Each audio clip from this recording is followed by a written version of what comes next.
Ketika Raihan sedang membereskan barang mendiang istrinya, ia menemukan sebuah ponsel asing di jaketnya. Saat dinyalakan, ada banyak panggilan dari satu nomor.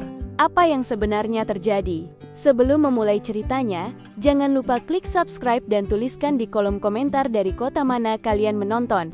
3 hari rumah itu dipenuhi debu dan keheningan yang masih melekat tipis di udara. 3 hari sejak keranda hijau yang mengangkut tubuh Tasya, istrinya, diturunkan perlahan ke dalam liang lahat. Raihan duduk di sofa kulit di ruang tamu, tempat yang dulu sering mereka rebutkan.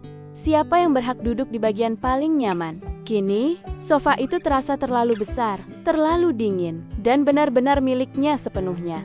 Duka Raihan bukan duka yang meraung-raung, melainkan duka yang kaku dan membeku. Ia hanya menatap tanpa berkedip pada pintu kaca yang menghadap ke teras depan.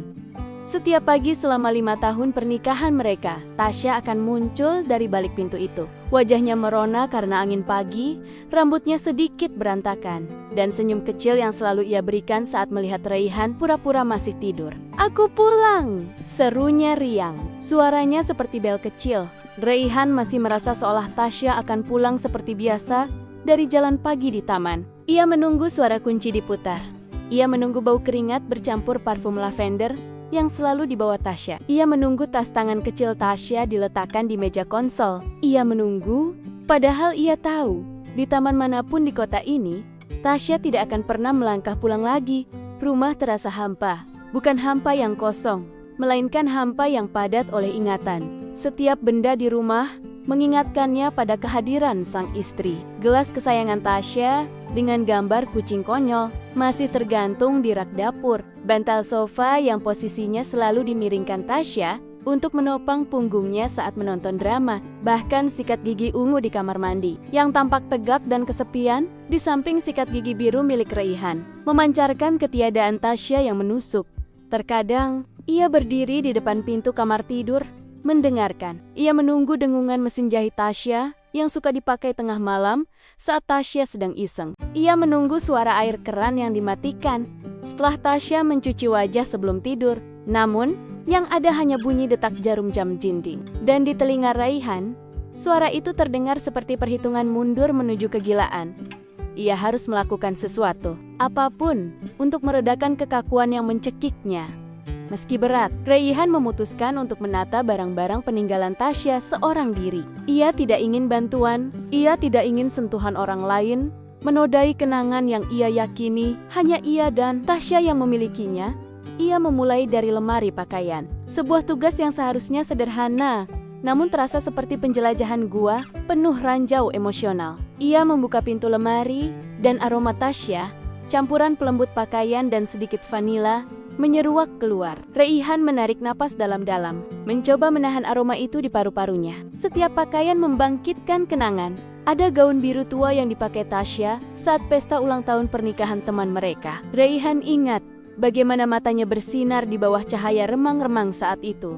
Ada kaos oblong abu-abu yang hanya dipakai Tasya untuk tidur, kaos yang sudah melar dan lusuh. Tapi Raihan tahu, itu adalah kaos paling nyaman di dunia bagi Tasya. Raihan melipat blus-blus kerja Tasya dengan rapi satu persatu. Ia mencoba fokus pada gerakan mekanis tangannya, mengabaikan getaran halus di dadanya. Namun, kenangan itu tak terhindarkan. Mereka muncul tanpa diundang, sejelas tayangan ulang film yang pernah ia tonton. Ketika sampai pada pakaian yang masih tergantung di balik pintu, tangannya berhenti. Ia mengambil jaket coklat kesayangan Tasya, jaket yang selalu ia kenakan saat jalan pagi di taman. Raihan memeluk jaket itu ke dadanya. Rasanya dingin, tidak ada kehangatan tubuh Tasya yang tersisa. Ia memejamkan mata, mencoba membayangkan betapa seringnya ia melihat punggung Tasya dalam balutan jaket ini.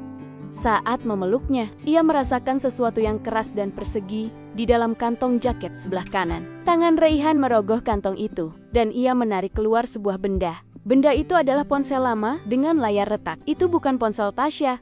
Ponsel Tasya yang mahal dan terbaru tergeletak di meja samping tempat tidur, yang biasa ia pakai untuk berfoto dan mengurus bisnis kecilnya. Ponsel ini asing, murah, dan usang.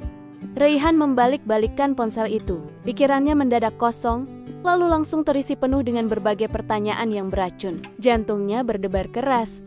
Iramanya mengganggu keheningan yang ia pertahankan selama 3 hari ini.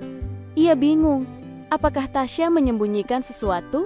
Dalam pikiran Raihan muncul berbagai kemungkinan, semua gelap dan menyakitkan. Selingkuh, utang judi, atau bahkan semacam keterlibatan dengan kelompok rahasia yang berbahaya. Ia merasa seperti sedang berjalan di tepi jurang. Bagaimana jika ia menemukan rahasia yang akan menghancurkan semua kenangan indah mereka? Bagaimana jika 5 tahun pernikahan itu hanyalah kebohongan manis? Ia melempar ponsel itu ke sofa, lalu berdiri dan berjalan mondar-mandir. Rasa hormat dan kesetiaan pada mendiang istrinya menahannya untuk tidak menyentuhnya lagi. Tapi, rasa penasaran dan takut dikhianati jauh lebih kuat. Setelah bimbang selama hampir 1 jam, menatap ponsel yang tergeletak seperti bom waktu di atas sofa, Raihan meraihnya lagi. Aku harus tahu, gumamnya. Suaranya parau. Jika ada kebenaran yang harus kuketahui, aku berhak mengetahuinya. Ia mencari pengisi daya lama di laci dan mencolokkan ponsel itu. Setelah beberapa saat, ponsel bergetar dan layar retaknya menyala, memancarkan cahaya biru redup yang terasa seperti cahaya interogasi. Ia lega, atau mungkin kecewa, karena tidak ada sandi. Ponsel itu langsung terbuka ke layar utama. Yang ia temukan hanyalah deretan panggilan tak terjawab yang panjang. Semuanya dari satu nomor yang sama. Panggilan itu datang dari hari-hari Tasya masih hidup, hingga malam ia meninggal. Tangan Raihan gemetar, entah karena marah, takut, atau gundah.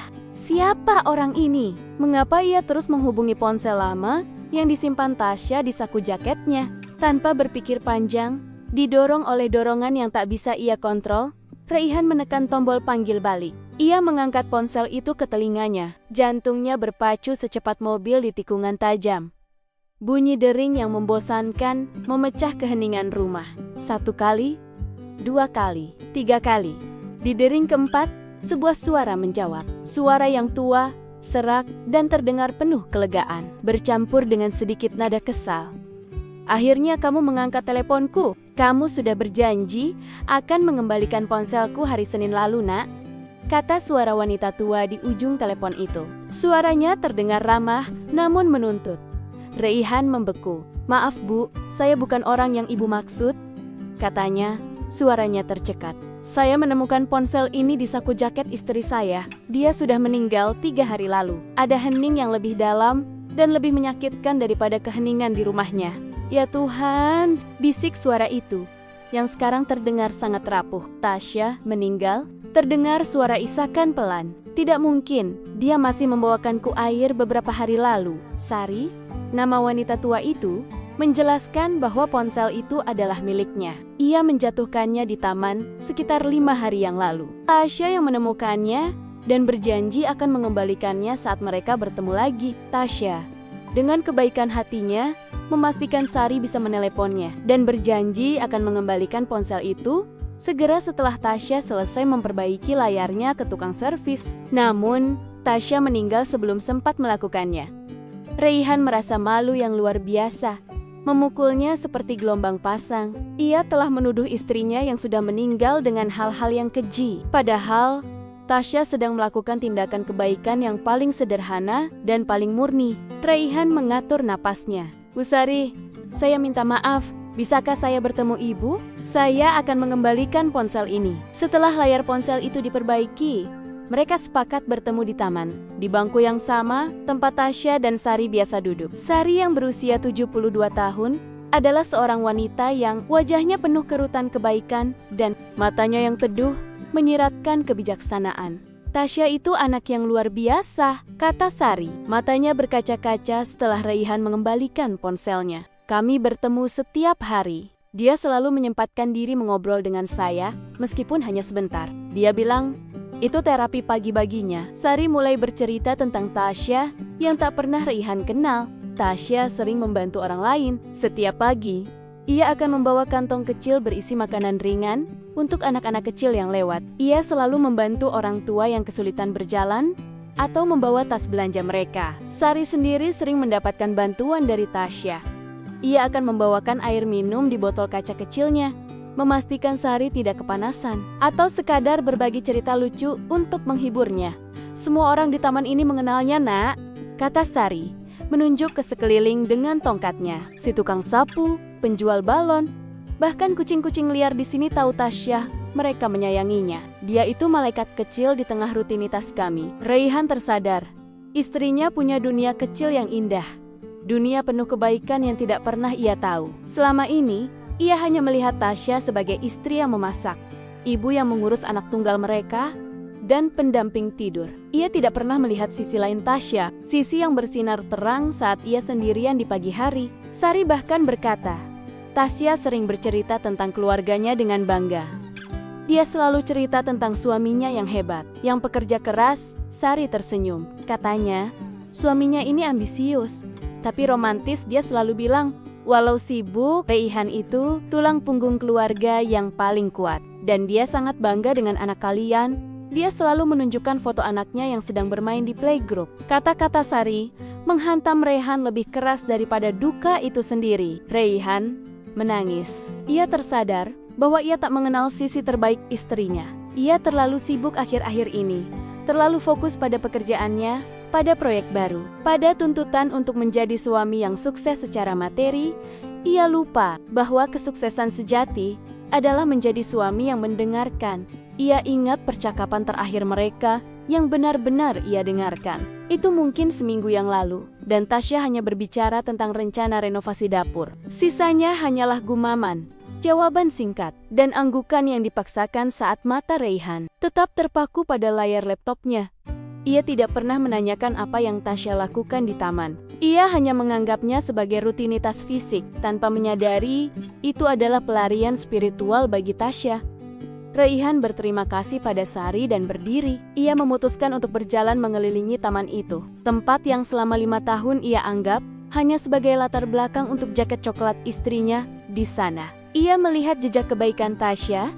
Seorang wanita tua tersenyum ramah padanya. Oh, Anda suaminya Tasya? Salam dari kami semua. Tasya selalu membawakan saya permen jahe untuk membantu tenggorokan saya. Seorang tukang sapu jalanan menyapanya dan berkata, Tasya adalah satu-satunya orang yang selalu mampir sebentar untuk bertanya kabar saya. Dia selalu memberiku sebotol air dingin. Raihan melihat sebuah bangku di bawah pohon beringin tua. Itu adalah tempat Tasya biasa duduk. Tempat ia menjadi malaikat kecil bagi Sari dan warga sekitar. Ia melihat anak-anak bermain di dekat sana, dan salah satu dari mereka menunjuk ke arahnya. Om itu pasti suaminya Tante Tasya ya? Tante Tasya baik sekali. Dia selalu membelikan kami susu. Raihan merasakan penyesalan yang mendalam. Ia adalah suami Tasya, orang yang seharusnya paling dekat dengannya. Tetapi orang-orang asing ini mengenal jiwa Tasya lebih baik darinya. Ia merasa seperti seorang penjahat yang telah merampas kebaikan seorang wanita luar biasa darinya. Yang paling menyakitkan adalah fakta bahwa ia tak pernah ikut sekalipun dalam jalan pagi istrinya. Pernah Tasya mengajaknya, namun ia hanya menjawab, untuk apa? Aku perlu tidur lebih lama. Aku ada meeting pagi. Tasya hanya tersenyum tipis dan pergi sendiri. Senyum tipis itu yang kini ia sadari mungkin menyembunyikan kekecewaan. Di sepanjang jalan pulang, Raihan menangis. Air mata duka kini bercampur dengan air mata penyesalan dan penemuan. Ia menyadari betapa rutinitas dan kesibukan yang mengatasnamakan masa depan telah menjauhkan mereka. Mereka hidup berdampingan, bukan bersama.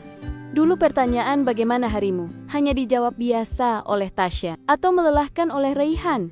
Tanpa percakapan yang lebih dalam, mereka berhenti bertanya lebih jauh. Mereka berhenti mendengarkan jawaban yang sebenarnya. Mereka membiarkan keheningan yang nyaman, padahal itu adalah keheningan yang mematikan hubungan. Tasya sedang membangun dunia kebaikan yang indah, dan Raihan sibuk membangun tembok di sekeliling ambisinya. 3 hari lagi seharusnya ulang tahun pernikahan mereka yang ke-6. Sebuah tanggal yang kini terasa seperti ironi yang kejam. Raihan masuk ke kamar dan mengambil bingkai foto pernikahan mereka. Tasya tersenyum lebar, mengenakan gaun putihnya. Raihan juga tersenyum. Tapi sekarang, senyum itu terasa kosong, seperti topeng. Ia membelai wajah Tasya di foto itu. Kamu luar biasa, Tasya. Raihan berbisik. Suaranya retak. Kamu sungguh luar biasa. Dan seharusnya aku sering mengatakannya setiap hari. Ia sadar bahwa cinta, apresiasi, dan kata-kata baik harus diungkapkan selagi orang itu masih ada. Cinta bukan hanya tentang janji untuk selalu bersama selamanya, tetapi tentang bertanya dan mendengarkan dengan tulus di dapur setiap hari. Cinta bukan tentang kesetiaan yang tak teruji, tetapi tentang kehadiran yang dirasakan. Sejak hari itu, Raihan mulai hidup dengan cara berbeda. Ia tidak lagi mengejar kesibukan, melainkan mengejar makna. Ia mulai lebih dekat dengan anaknya, bukan sekadar menanyakan kabar, gimana di playgroup, dan puas dengan jawaban senang, tapi benar-benar mendengarkan apa yang ia lakukan di playgroup. Mendengarkan ceritanya tentang pasir, tentang guru, tentang lagu baru. Raihan membungkuk, menatap mata anaknya, dan benar-benar hadir. Ia mengunjungi orang tuanya yang sudah tua. Sebelumnya, ia hanya menelepon sebentar pada hari Minggu, atau mengirimkan uang bulanan. Kini, ia datang. Ia menghabiskan waktu dengan mereka, mendengarkan cerita lama mereka yang sudah ia dengar ratusan kali. Dan kali ini, ia mendengarkan dengan sabar dan penuh kasih. Dan setiap pagi, ia kembali ke taman itu. Bukan untuk jalan pagi, tetapi untuk mengenang Tasya. Ia duduk di bangku di bawah pohon beringin. Ia menyapa Sari. Ia tersenyum pada tukang sapu. Ia melanjutkan kebaikan kecil Tasya, membeli es krim untuk anak-anak, dan berbagi air dingin dengan orang-orang yang membutuhkan. Suatu sore, saat ia merapikan laci meja kerja Tasya, ia menemukan buku catatan kecil berwarna hijau mint. Itu buku harian Tasya yang ia kira sudah lama hilang. Raihan membukanya. Di halaman-halaman terakhir, Tasya menulis tentang hari-harinya di taman, tentang kebahagiaan sederhana membantu orang lain. 29 Agustus. Aku bertemu Bu Sari lagi. Dia terlihat lelah. Jadi aku membawakan air dan kami mengobrol tentang masa muda. Rasanya menyenangkan, bisa membuatnya tertawa. Aku tahu Raihan sedang sibuk sekali. Aku rindu dia menanyakan hariku. Tapi aku mengerti, dunia kecilku di sini membuatku tetap waras dan bahagia. Aku hanya ingin menjadi orang baik, agar anak kita kelak bangga dengan ibunya. Membaca tulisan itu, Raihan menyadari betapa lapang dada istrinya. Tasya tidak menuntut kehadirannya. Tasya tidak mengeluh. Tasya menemukan kebahagiaan itu sendiri, dan bahkan membaginya. Raihan meraih pulpen di mejanya, dengan tangan yang tidak lagi gemetar karena ketakutan. Tetapi karena janji, ia menulis di halaman berikutnya. Di bawah tulisan terakhir Tasya, "Hari ini, aku menemukan dunia rahasiamu. Cintaku, aku berjanji akan meneruskan kebaikanmu dan tidak menunda lagi untuk mencintai.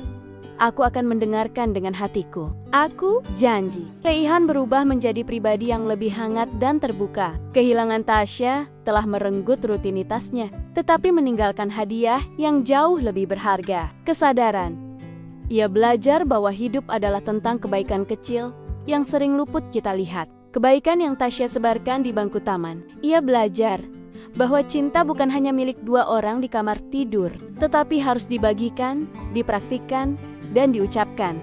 Dan yang paling penting, ia belajar bahwa jangan pernah menunda cinta dan apresiasi. Karena esok belum tentu datang. Raihan mungkin kehilangan istrinya, tetapi ia akhirnya menemukan Tasya yang seutuhnya, dan dalam prosesnya, ia menemukan kembali dirinya.